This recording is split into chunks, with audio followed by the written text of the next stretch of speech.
এই হচ্ছে সেই বিগত সরকার এগুলো বানাই দিছিল যারা গৃহহীন তাদের জন্য।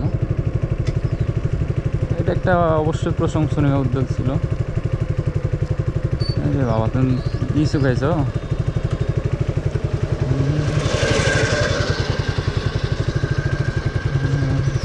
তো রোড থেকে কাছেই, এটা ছোট্ট একটা আর কি গ্রামের মতো হয়ে গেছে।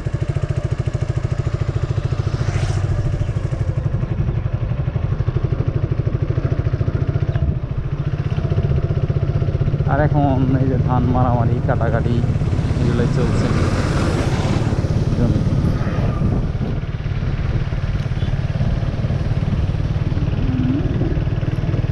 এখন কৃষকেরা ব্যস্ত মাঠে,